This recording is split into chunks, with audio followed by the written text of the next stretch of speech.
Yes. So first of all congratulations Sagar, all India rank 39 in civil engineering. बहुत बड़ा मुकाम है ये गेट 2024 एग्जाम में। आपने काफ़ी अच्छा परफॉर्म किया है। तो देखो यार, इस इंटरव्यू का मकसद बहुत ही सिंपल है और क्लियर है कि जो अपकमिंग गेट एस्पिरेंट्स हैं उनकी मदद करनी है, कि उनको प्रिपरेशन में एक अच्छा गाइडेंस और एक एक्सपीरियंस मिल जाए। तो सबसे पहला सवाल, कितने अटेम्प्ट्स आपको लगे to attain this double digit rank? Sir actually मुझे 3 अटेम्प्ट्स लगे, मतलब 2022, 23 और 24। 23 एंड 24, तो आपने 2022 में पास आउट किया था? नहीं सर, एक्चुअली मैं 2020 में पास आउट हूँ। ओके। तो उसके बाद मैंने प्रिपरेशन स्टार्ट ही की थी 2020 में। लेकिन 2021 में मैं दे नहीं पाया क्योंकि हमारे जो लास्ट ईयर के एग्जाम्स थे कोविड की वजह से वो दिसंबर जनवरी में ही हुए। मतलब वो तो एक्चुअली जून में होते हैं लेकिन वो दिसंबर जनवरी तक एक्सटेंड हो गए थे। तो 2021 का मतलब मैं इतना प्रिपेयर ही नहीं था उस समय, तो इसलिए 2022 3 और 4 में दिया मैंने, मतलब उसके बाद प्रिपेयर ओके। करके। तो आपने जैसे पास आउट किया तो आपको ऐसा नहीं लगा कि मुझे जॉब ले लेनी चाहिए और गेट की प्रिपरेशन एक रिस्क हो जाएगा, क्योंकि एक साल का गैप आ रहा है? हाँ सर, मतलब ये तो लगा था, मतलब जैसे मैंने पास आउट किया तो जॉब्स के लिए भी मैं मतलब यहाँ पर लोकल नासिक से हूँ मैं, तो वहीं पर मैंने स्टार्ट भी किया था। मतलब सर मुझे भी पढ़ाने का शौक है तो मैं बच्चों को पढ़ाने लग गया। तो मतलब मैं पढ़ाई भी करता था और बच्चों को पढ़ाता था भी, तो ये सभी मैं 2 साल तक करता रहा। और एक था कि मतलब गेट में रैंक लानी ही है, मतलब और एक था कि मैं सर बच्चों को देखता था कि जो आईआईटीज के बच्चे होते हैं, कुछ बच्चे होते हैं जो पहले अटेम्प्ट में पहले टॉप 10 में आ जाते हैं। लेकिन फिर मैंने उनसे बात की तो ये पता चला कि वो लोग एक्चुअली प्रिपरेशन ही फर्स्ट ईयर से स्टार्ट कर देते हैं। तो हमारा ऐसा था कि हम लास्ट ईयर तक आ गए, उसके बाद प्रिपरेशन स्टार्ट की। तो ये अंदर मालूम था कि हमें अब 2 साल मेहनत तो करनी पड़ेगी, मतलब चाहे कुछ भी हो जाए, ये पहले अटेम्प्ट में ही आ जाए ऐसे बात नहीं होगी। तो ये माइंडसेट बना लिया था कि 2 साल तो देने ही है अब इसके लिए, ऐसा। तो आपको गेट के बारे में पहले कब पता चला फिर? सर एक्चुअली 2020 में ही मुझे गेट के बारे में पता चला कि गेट मतलब इससे भी सेंट्रल गवर्नमेंट की जो और या फिर पीएसयूज है इसमें जॉब भी लगती है। तो वही से मतलब मैंने स्टार्ट कर दिया था। एक्चुअली मुझे महाराष्ट्र में जो पीडब्ल्यूडी है वहाँ के बहुत सारी रिक्रूटमेंट भी आती है। पीडब्ल्यूडी डब्ल्यूआरडी बहुत सारे डिपार्टमेंट है, तो वो भी एक एम था। फिर गेट के बारे में पता चला कि अगर गेट टेक्निकल का मैं प्रिपरेशन कर लेता हूँ तो ये बाकी सारे एग्जाम्स के तो अपने आप ही हो जाएंगे। तो इसलिए गेट को टारगेट रखा, फिर बाकी एग्जाम्स भी देता गया सर। ओके। तो गेट का सिलेबस ख़त्म करना ही एक चैलेंज होता है। तो आपने कौन से रिसोर्सेस या कैसे पढ़ाई स्टार्ट की? सर गेट के लिए तो मैंने स्टार्ट किया, टेक्निकल के लिए मैं जसपाल सर जो है सिविल इंजीनियरिंग के उनको फॉलो करता था पूरी तरीके से। और मतलब पूरे सब्जेक्ट तो उन्हीं से पढ़ा, अभिषेक सर वगैरह है उनसे पढ़ा। और घर पर ऑनलाइन ही मैंने पढ़ाई की, सब पढ़ाई ऑनलाइन ही की। अ, फिर मैंने सर मैथमेटिक्स का ढूंढ रहा था मैं, लेकिन मुझे अच्छा मतलब मिल तो जाते थे कोर्सेस, लेकिन एक जगह पूरा कंटेंट मिले ऐसा नहीं हो पा रहा था। तब मुझे आपके बारे में पता चला सर। अच्छा।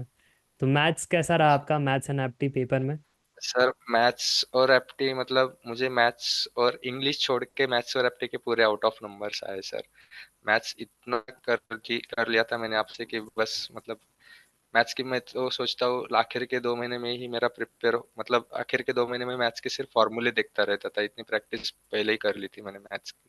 ओके। तो अक्सर मैथ्स एंड एप्टी ये हाई वेटेज वाले होते हैं, 28 मार्क्स के। और बच्चे इनको लास्ट में करते हैं इस सोच के कि ये तो बहुत इजी होता है, सिर्फ फॉर्मूला बेस्ड होता है। हम्म। बट हाल ही में जो गेट का पैटर्न है वो थोड़ा कंसेप्चुअल और कैलकुलेशन बेस्ड भी है।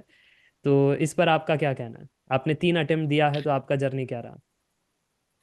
जी सर, मैं वही बताना चाहता हूँ, जब पहला अटेम्प्ट मैंने दिया 2022 का, मैंने भी वही कि मैथ्स और एप्टी देख लेंगे यार, लास्ट में जो होता है जनवरी का मंथ आएगा, पहले टेक्निकल का सिलेबस तो खत्म कर लेते, उसकी प्रैक्टिस कर लेते।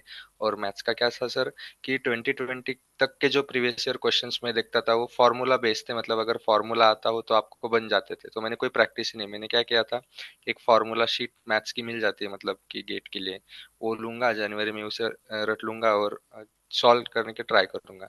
लेकिन 2022 में मेरी अराउंड 2000 के आसपास रैंक आ गई। फिर पता चला कि अगर मुझे टॉप में अगर आना है, मतलब टॉप 100 या टॉप 50 का टारगेट अगर रखना है, तो किसी भी सब्जेक्ट को ऐसा लाइटली नहीं ले सकता मैं, मतलब एप्टीट्यूड को भी लाइटली नहीं ले सकता।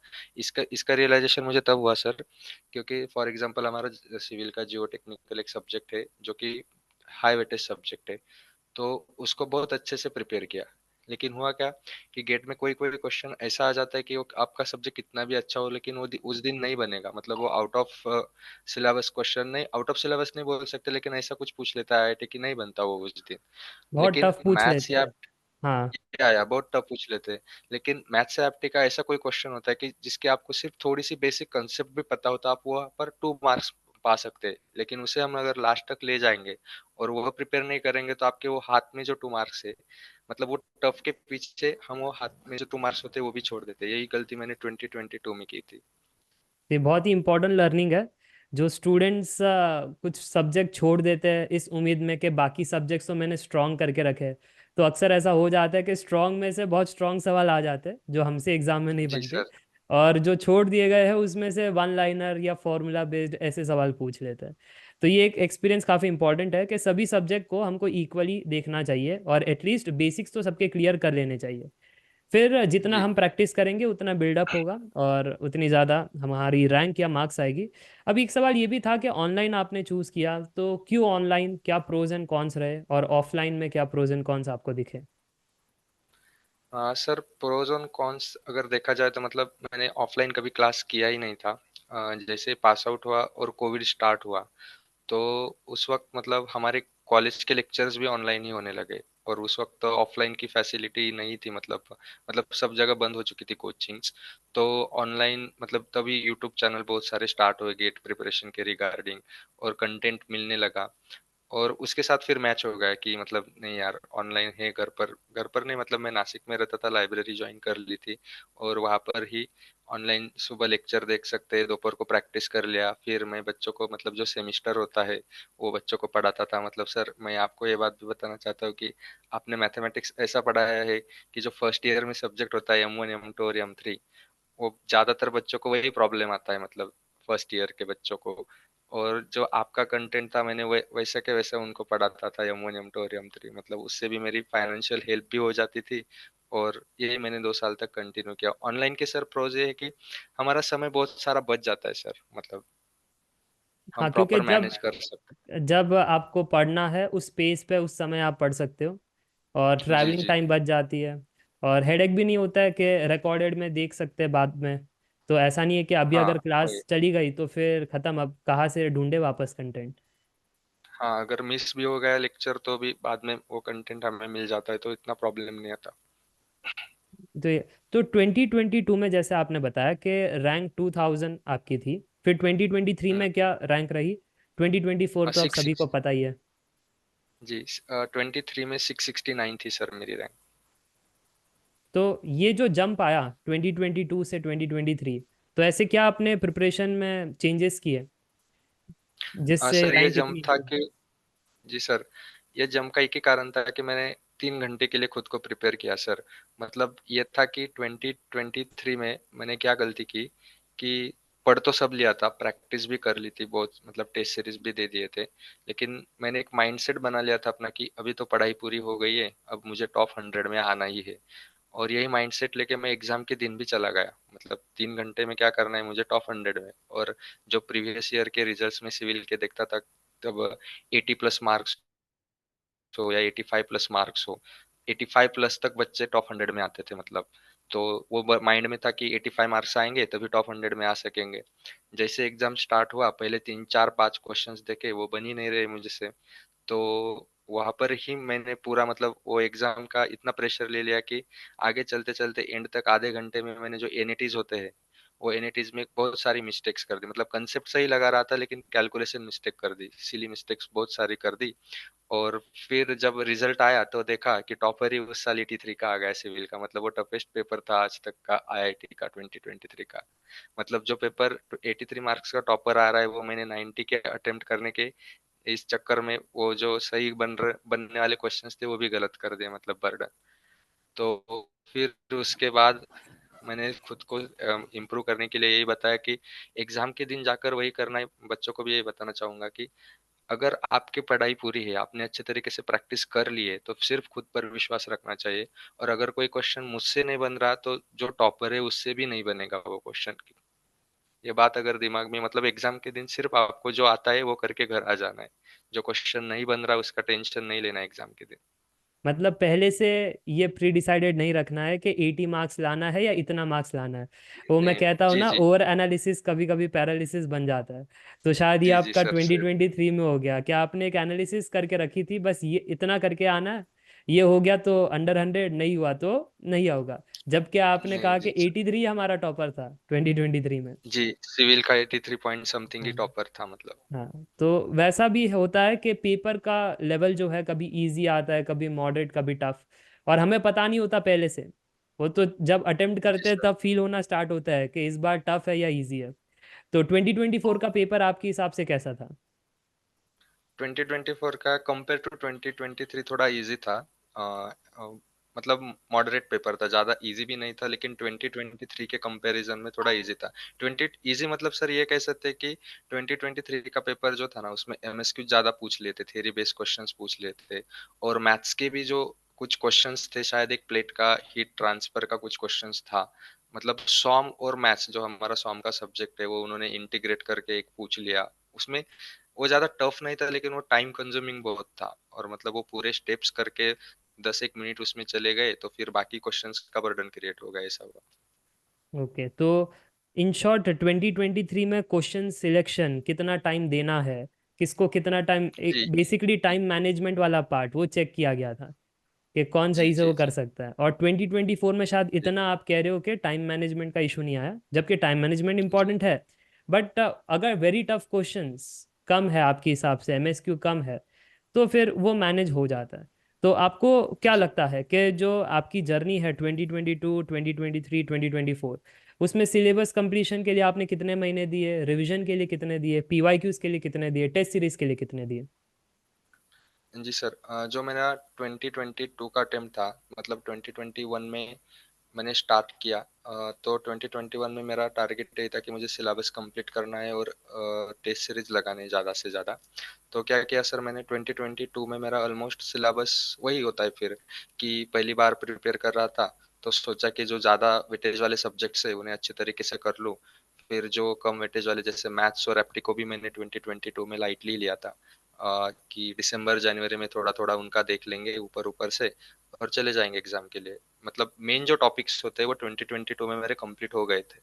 और दिसंबर जनवरी में मैंने टेस्ट सीरीज भी दिए थे, फुल लेंथ टेस्ट ज्यादा नहीं दिए थे, 4 से 5 ही दिए थे मतलब 2022 के लिए। लेकिन वही, मैं जैसे मैंने पहले भी बताया कि आपको अगर टॉप 100 में आना है, तो आप कोई भी छोटा सब्जेक्ट छोड़ नहीं सकते, क्योंकि वो जो मार्क्स होते हैं, 2-2 मार्क्स, वो ही काउंट करते हैं। फिर 2022 के बाद मैंने प्रीवियस ईयर क्वेश्चंस 2-3 बार लगा लिए उस गेट के बाद। फिर टेस्ट सीरीज पर ज्यादा फोकस किया। और मेरा 2022 में टारगेट यही था कि मुझे मैथ्स एप्टी, जैसे मैंने सिविल के सब इंपॉर्टेंट सब्जेक्ट्स को एक सब्जेक्ट की तरह प्रिपेयर किया है, तैसे मुझे वैसे मुझे मैथ्स और एप्टी को भी प्रिपेयर करना है। फिर मैंने आपसे पढ़ना स्टार्ट किया, आपके कई, मतलब मैंने आपके ऐप पर तो कोर्स नहीं लिया, लेकिन आपके बहुत सारे कोर्स मुझे जो आपने पहले पढ़ाए हुए थे, वहीं पर मैंने सब्सक्रिप्शन वगैरह लिया था, तो मैंने वहां से पूरा आपका वो जितने भी मतलब लेक्चर्स थे सर, फ्री में आपने बहुत सारे लेक्चर्स लेकर लिए हुए थे वहां पर, प्रैक्टिस के लिए, प्रीवियस ईयर क्वेश्चंस के लिए। फिर मैं मुझे लगता था मैथ्स बहुत टफ है, मतलब एक क्वेश्चन सॉल्व करने तो बहुत देर लगेगा, लेकिन आपने जो प्रीवियस ईयर क्वेश्चन सॉल्व कर दिए थे ना, उसमें जो ट्रिक्स के साथ, मतलब डिफरेंशियल इक्वेशन हो, इंटीग्रेशन हो, आपके पढ़ाने का तरीका, मुझे आज भी वो मारियो वाला कंसेप्ट, वो सब कंसेप्ट आज भी याद आ जाते हैं मतलब। हाँ। स्ट्रिप तो कॉन्सेप्ट वो ये। सब, yes yes, strip concept, horizontal को वर्टिकल वाला वो स्ट्रिप कॉन्सेप्ट आप पढ़ाते हैं। वो मैथ्स इतना अच्छा लगने लगा था कि मैंने 2022 में मैथ्स पढ़ाना स्टार्ट कर दिया बच्चों को सर। तो 2022 में मैंने मैथ्स एप्टी पर ज्यादा फोकस किया। तो और सर मैं, हाँ, आपको ये बताने वाला था कि एक्चुअली उस दौरान फिर महाराष्ट्र के पीडब्ल्यूडी, मैंने जैसे बताया, तो वहाँ पर जेई के एग्जाम भी आए थे, जूनियर इंजीनियर के। तो उसमें भी मेरा सिलेक्शन हो गया है, मतलब अभी मैं वहाँ पर ज्वाइन भी हूँ जूनियर इंजीनियर में। तो कॉन्ग्रेचुलेशंस, वही। तो ये भी एक काफ़ी अच्छी यस। अचीवमेंट है कि आप हाँ, मतलब गेट गेट का टेक्निकल किया, तो उसके अंदर वो हो गया, मतलब उसके लिए मैंने स्पेशली प्रिपेयर नहीं किया था, लेकिन उसके वजह से हो गया। और जब सर 669 रैंक मेरी मतलब यही थी कि मेरे सब कुछ कर लिया था 2022 में, लेकिन जो एग्जाम के लिए प्रिपेयर होना होता है ना वो नहीं था मैं, मतलब मुझे इतने मार्क्स लाने हैं ये माइंडसेट ही गलत था मेरा। फिर 2023 के बाद मैंने क्या किया, एक प्रॉपर प्लान बनाया रिवीजन का। मैं क्या करता था सर, जो 15 टेक्निकल के और मैथ्स एप्टी दो सब्जेक्ट से वो लिख लिए। और स्टार्ट ऐसे किया कि आज सपोज मैंने पहला सब्जेक्ट रिवाइज किया, शॉर्ट नोट्स बन चुके थे सभी, फिर दूसरा सब्जेक्ट कल रिवाइज करता था। उसके बाद मैं पहला दूसरा सब्जेक्ट रिवाइज करता था, फिर तीसरा सब्जेक्ट करता था, फिर पहला दूसरा तीसरा और चौथा। मतलब मेरे कुछ कुछ सब्जेक्ट इतनी बार रिवाइज हो गए थे कि मेरे फॉर्मूले और मैथ्स एप्टी के भी, और मैथ्स इस लिस्ट में मैंने मैथ्स एप्टी को टॉप पर रख दिया था कि मुझे ये सब्जेक्ट तो रिवाइज करने हैं, मैथ्स और एप्टी और बाकी टेक्निकल के सब्जेक्ट इतनी बार रिवाइज हो चुके थे 2024 के जून तक ही। मेरा ऑलमोस्ट सभी फॉर्मूले जो बेसिक्स होते हैं वो सब रट गए थे। और जून के बाद मैंने उस पर काम किया फिर कि एग्जाम को दिन मुझे क्या करना है। तो मैं क्या करता था, जनरली हमारा एग्जाम सैटरडे और संडे को होता है, तो हर सैटरडे और संडे अल्टरनेट रखा था। एक सैटरडे को और अगले वीक में संडे को मैं 9:30 से 12:30 फुल लेंथ टेस्ट देता था जून के बाद। तो मैंने अराउंड 40 से 50 फुल लेंथ टेस्ट लिखे होंगे सर। तो उस फुल लेंथ टेस्ट में भी मुझे ये पता चला कि पूरा सिलेबस खत्म नहीं हुआ था, फिर भी 40-50 मार्क्स आ रहे स्टार्टिंग में जून में। फिर वो करके करके दिसंबर तक मैं 80 मार्क्स तक जा पहुंचा था फुल लेंथ टेस्ट सीरीज में। तब एक कॉन्फिडेंस आ चुका था कि हाँ। और जब 80 प्लस मार्क्स आते हैं ना तो वहां पर भी रैंक दिखती है आपको बाकी बच्चों से कि आप है टॉप 10 में या टॉप 20 में आ रहे हैं। तब पता चल जाता है कि हाँ हमारा उस लेवल का पढ़ाई हो चुकी है कि जितनी बाकी बच्चों की है। फिर इस साल में श्योर था कि टॉप 50 में तो आना ही है, मतलब क्योंकि जितना मैंने पढ़ा है उतना ही बाकी बच्चों ने पढ़ा है। तो कहीं ना कहीं टेस्ट सीरीज का आपने जो मेहनत किया है वहां पर, कि पहले कम मार्क्स आ जी। रहे थे फिर उसके बाद इंक्रीज होता गया, तो वहां से कॉन्फिडेंस आ गया था कि इस बार तो गेट में भाई इजी आए टफ आए जो भी आए हम जाएंगे। हाँ, यस सर, वो कॉन्फिडेंस टेस्ट सीरीज की वजह से, क्योंकि टेस्ट सीरीज में क्या होता था सर, मतलब पहले मैंने मार्क्स देखकर घबरा जाता था यार, 50 आ रहे हैं बाकी बच्चों के तो मतलब वहां पर रैंक भी आती है और बाकी बच्चों के मार्क्स भी दिखते हैं, उनके तो 80 आ रहे हैं, उनकी रैंक ऊपर है। फिर मुझे शायद ये रियलाइज हुआ कि ये बच्चे वो भी हो सकते हैं ना जिन्होंने शायद रिपीट कर रहे हैं वो टेस्ट, या फिर वो हो सकता है। और जब मेरे 80 पहुंचे उसके बाद क्या हुआ सर, जनवरी में कुछ टेस्ट डिफिकल्ट आ गए सपोज, ऐसा नहीं कि जनवरी में 80 प्लस ही आ रहे, 80 प्लस के बाद फिर एक दो टेस्ट है जिसमें 50 और 55 ही आ गए। लेकिन एक कांस्टेंट रैंक का जो ग्राफ था कि मैं टॉप 20 टॉप 30 में रहता ही था, मतलब अगर कोई टेस्ट मुझे डिफिकल्ट जा रहा है तो बाकी बच्चों को भी डिफिकल्ट जा रहा है। मतलब ये है कि सबकी पढ़ाई एक लेवल की हो चुकी है और इसलिए कॉन्फिडेंस आ गया। और ये सब कॉन्फिडेंस सिर्फ टेस्ट सीरीज देने से ही आ सकता है सर। मतलब जैसे आप भी हमेशा बताया करते थे कि प्रीवियस ईयर क्वेश्चंस पहले बनाओ, जब प्रीवियस ईयर क्वेश्चंस दो बार लग जाए तभी टेस्ट सीरीज देना। तो मैंने वही किया, प्रीवियस ईयर क्वेश्चंस तो मेरे जून तक ही हो गए थे, तो उसके बाद मैं टेस्ट देता गया। और जब टेस्ट में मार्क इंक्रीज स्टार्ट होने लगे तो कॉन्फिडेंस आ गया था। और फाइनल टेस्ट में फाइनल मतलब हमारा जो फाइनल पेपर था उसमें क्या हुआ कि एमएसक्यू के थियरी क्वेश्चंस आ गए। दो क्वेश्चंस थे जो थियरी थे, तो वो मैंने कहीं पढ़े ही नहीं थे। मतलब अगर वो दोनों शायद 2 मार्क्स से सही हो जाते तो टॉप 10 में भी आ सकता था, लेकिन वो एग्जाम के दिन की बात है। वो एक लक फैक्टर भी रहता है कि जी। उस समय जो आ जाए वो आ जाए, बट 39 भी वो हमेशा रहता है कि जब तक वन नहीं आ हाँ। जाता तो एक हाँ खालीपन सर। रहता है, जबकि 39 कितनों का ड्रीम होगा यार। 39 इज नॉट दैट इजी जो आपने हासिल किया है। तो एक ओवरऑल आइडिया आ रहा है कि सबसे पहले सिलेबस कंप्लीशन पर फोकस होना चाहिए।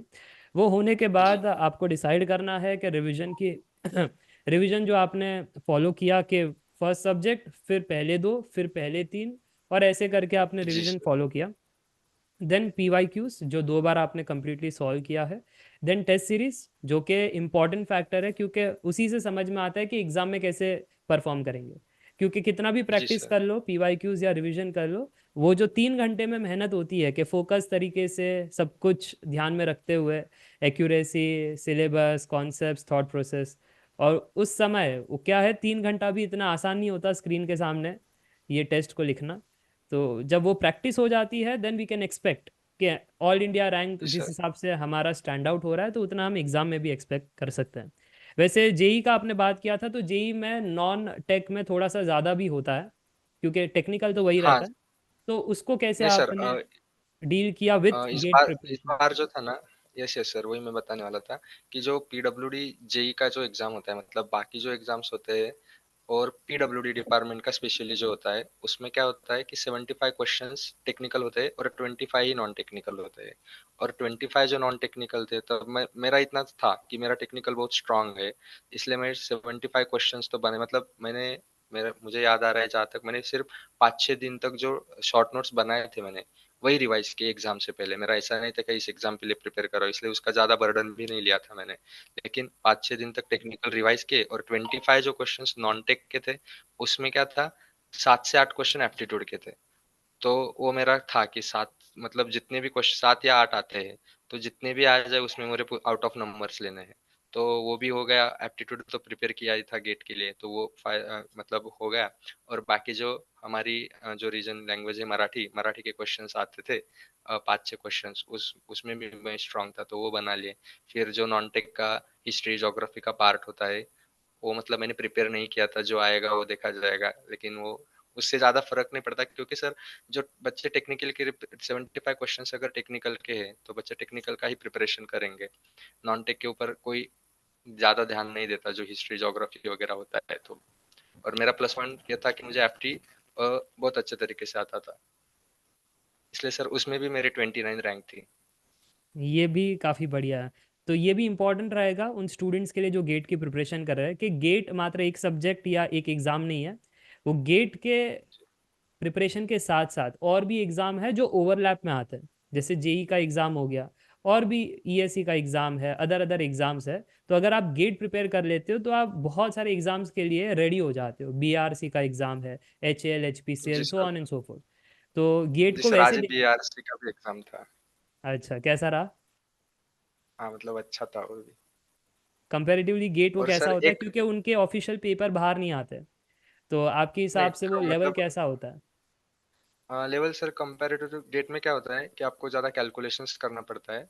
और वो जो बीआरसी का जो होता है, वो कंसेप्चुअल ज़्यादा पेपर होता है, मतलब आपके कंसेप्ट बहुत स्ट्रांग होने चाहिए। वो क्या करते हैं, घुमा देते सेंटेंसेस में, बहुत ज़्यादा घुमाते हैं। बाकी गेट का लेवल हम दोनों का पैटर्न मतलब अलग है, एक मैं कह सकता हूँ। और सर आपने गेट के बारे में बताया ना, मतलब मैं यही कहना चाहता हूँ, अगर किसी को कोई एग्जाम क्लियर करना है ना, अगर आपने गेट का प्रिपरेशन कर लिया, मैं तो यही सोचता हूँ कि ईएससी का भी प्रीलिम्स लिखा है मैंने उसके इस साल। तो मतलब गेट से जो कंसेप्ट क्लियर होते हैं ना हमारे, वो मुझे लगता है किसी और एग्जाम से नहीं हो सकते। मतलब गेट में जो थियरी भी है, न्यूमेरिकल्स भी है, आपको अप्लाई भी करना है।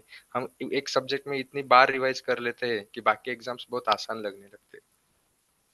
ये करेक्ट है। मतलब आपका एक्सपीरियंस मल्टीपल एग्जाम्स का भी रहा है, बीआरसी, ईएससी, जेई, गेट। तो आप ज़्यादा इन स्टूडेंट्स को बता सकते हो कि भले ही पैटर्न जो है वो डिफरेंट रहे, भले ही जो पूछने का स्टाइल है वो ढंग थोड़ा डिफरेंट रहे, पर कंसेप्ट तो वही रहता है जो गेट में आपने पढ़ा। और गेट वाले जो है एकदम टफ ही पूछते हैं generally compare to other exam. तो आप तो उस लेवल हाँ तक हाँ प्रिपेयर हो सर। जाते हो, बेसिक टू एडवांस। जी सर जी। तो ये एक अच्छा है कि आपने मल्टीपल एग्ज़ाम लिखा है और उससे भी स्टूडेंट्स को गाइड मिल रहा है। 3 साल की आपकी जर्नी रही, तो आपको कभी ऐसा नहीं लगता है कि मैं अगर एक फ्रेश स्टार्ट करता, जैसे एक न्यू स्टूडेंट मेरी तरह है, तो अगर मुझे 3 साल के बदले 1 साल में अगर क्रैक करना हो, तो ऐसे क्या 3 सक्सेस मंत्र रहेंगे आपके हिसाब से जो उनको फॉलो करने चाहिए? जी सर, अगर कोई करना चाहता है तो मैं ये कहूँगा कि अर्ली स्टार्ट, मतलब आप अगर फर्स्ट ईयर में है, आप अगर सेकंड ईयर में है, तो ये वेट मत कीजिए कि मैं लास्ट ईयर में जाऊँगा और फिर जब जॉब ढूँढने की ज़रूरत आएगी तब देखूँगा कि किसके लिए प्रिपेयर करना है। मतलब ये मैं तो ये कहूँगा कि बच्चों को ये टारगेट भी नहीं रखना चाहिए कि मुझे गेट लिखनी है, मुझे ईएससी लिखना है। अगर कोई बच्चा फर्स्ट ईयर में है और उसे M1 M2 M3 के सब्जेक्ट्स है, मतलब फर्स्ट ईयर में बाकी सब्जेक्ट तो नहीं पूछे जाते गेट में, लेकिन M1 M2 M3 पूछा जाता है। अगर फर्स्ट ईयर में है और उसका टारगेट ये है कि मुझे कोई ना कोई गवर्नमेंट जॉब लेना है, भले ही वो गेट ना हो, लेकिन गवर्नमेंट जॉब तो लेना है।